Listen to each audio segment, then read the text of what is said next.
Welcome to Know Your Mobile. I'm Basil, this is HTC Desire X, this is the Nokia Lumia 620 and you are watching our comparison video. Two of our favourite phones out there, and the fact that they're both available for around 150 quid is absolutely insane.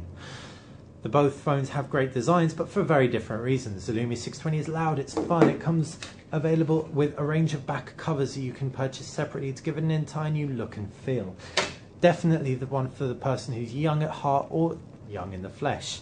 The HTC Desire X is slimmer, it's more classical, it feels really premium. Both devices do, don't get us wrong. This slips in the pocket that little bit more easily though.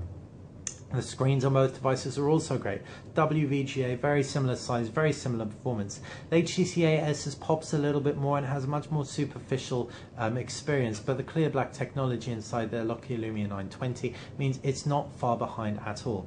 In fact, they're very, very comparable. Web browsing is great on both. Clear white LCDs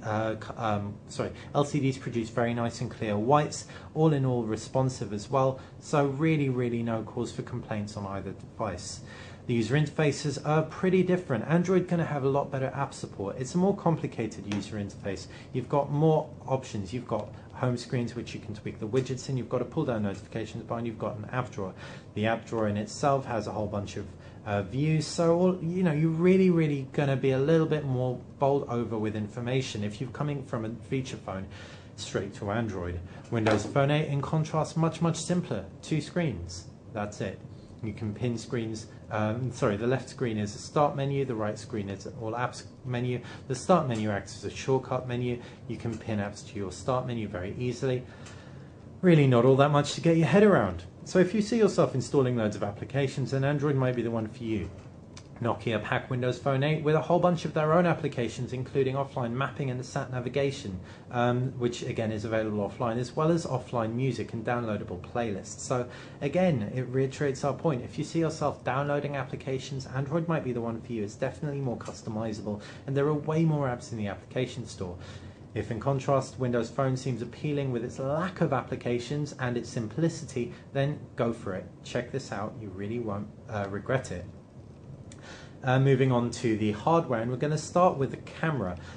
The 5 megapixel cameras on both perform exceptionally well. If we take an HTC AS as a subject, for example, we can show you the user interface on Android is considerably more comprehensive. You can tweak a lot more settings, and we really like it. Definitely prefer it to that of the Nokia Lumia 620. We can quickly focus on the AS and take a picture, and then take the same picture on the Nokia Lumia 620, showing you the UI and the fact that it is pretty limiting in its actual features by comparison, and it's just a little bit clunkier to get your head around. And we just accidentally took a picture which we didn't mean to take, and you'll be doing that quite a bit. Both devices, though, in terms of picture quality, do perform exceptionally well. If we can see that the HTC 8S's shot was considerably more saturated and is definitely visually more pleasing. Both devices produce sharp shots. The HTC AS again a little bit sharper, and both delivered some nice depth of field in the background. So we're really impressed on the camera front by both devices. We'd say the HTC 8S is probably a nicer one to use. It's also got this really nice ridge here, which makes one-handed use all the more appealing.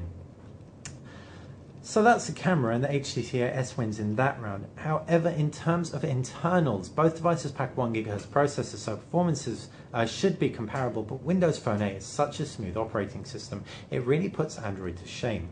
Android just feels a little bit clunkier and slower. That's not to say the Desire X is a clunky or slow phone, it's just by comparison to the ridiculously buttery smooth experience of Windows Phone 8.